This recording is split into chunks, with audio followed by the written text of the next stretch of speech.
playing, and I'd started with $100, and in 2 hours I had 40,000 sitting there. By the time I left that night, I was broke. Fell into a dark tunnel and I didn't know how to get out. I had a lady come to me who had a gambling issue. Her house is likely to go up for a mortgagee sale, all because she started betting off a little bit, and instead of paying the mortgage has been siphoning the money from the mortgage payments to pay for a gambling habit.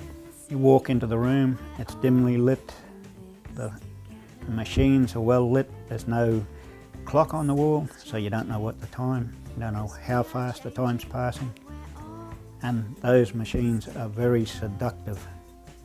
I didn't realise that I was getting hooked, that it was going to take me on a journey that would lead me to self-destruction.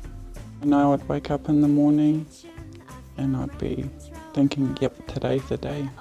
Today's the day I'm going to get that big hit. I'm going to win.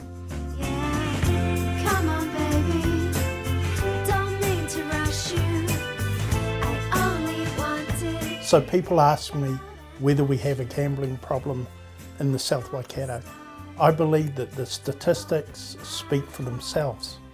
Last year, from January 1 to December the 31st, 2008, $8,235,185 was gambled through the pokie machines in the South Waikato.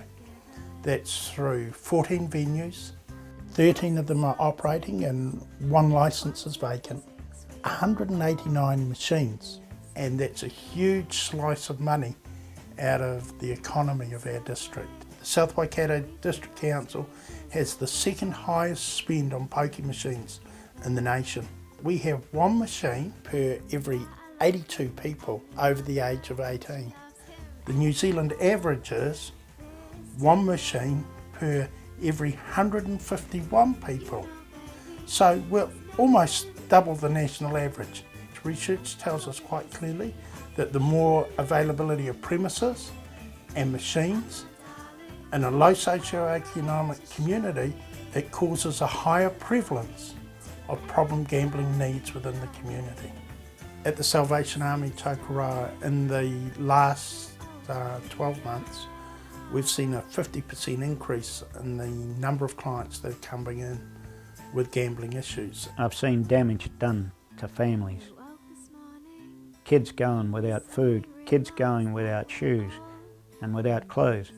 Never mind that my son might need some food on the table, bills might need to be paid. Didn't worry about those things. It was, I'm going to make this money double so I can get my son more things and he can have a better week this week. He missed out last week, so I'll make it up. And so yep, head down on payday, spend all my money in the one night. Before I knew it, I was going for loans, trying to sell stuff off to get extra money. When I finally crashed the car and realised how much trouble I was in financially, I just didn't want to live anymore. I was disgusted with myself. I was ashamed. I couldn't believe that that's where I was going, that's where I was taking my son. My son was coming on this journey with me and I didn't even take a second look at it. In 2006, there was a questionnaire that went out to the community around gambling, and the interesting thing about that is that the council listened to the people, and I take my hat off to them. They put a cap on the number of venues, and I think that was the first step in helping deal or manage with the issue that we have in the South Waikato. They're to be congratulated on that effort. I was struggling with it for 4 years. I'd cut and dried. I said no more, and I decided, but every time the urge was there to put my hand in my pocket, to pull money out and go and think. I won't even buy a raffle ticket now. Through the Salvation Army doors, and I didn't know how it was going to be conceived. Like, am I going to be judged for this? Am I a bad person? I already thought that I was. I didn't need more people telling me so, and so I didn't know what to expect. And meeting Mike for gambling counselling, and it didn't take him long to suss me out, if you will. And don't get me wrong, every day's a battle. I still battle with wanting to go. Sometimes I get the urges and then it sort of stop and think, what's going on for you right now? Whereas before I didn't do that. I didn't stop to think what was going on for me. Whereas this time, after coming through with Mike and understanding myself more, I can sort of take a step back and say, hey, why do you want to go down there? What is it going to give you this time?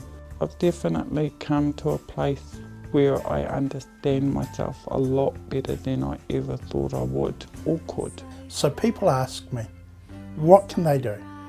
What we're suggesting is that you fill out the questionnaire that will come out in November or December of this year. And when the council goes to submissions to the public, we ask you to have a voice, have your say, fill out a submission form and hand it in to your local council. Create a healthy, safer community by taking some positive action and making some changes for our community. If you want to double your money, take your notes and just fold them over. That's doubling your money and put it back in your pocket. It's safer in your pocket or in the bank than it is going through those machines.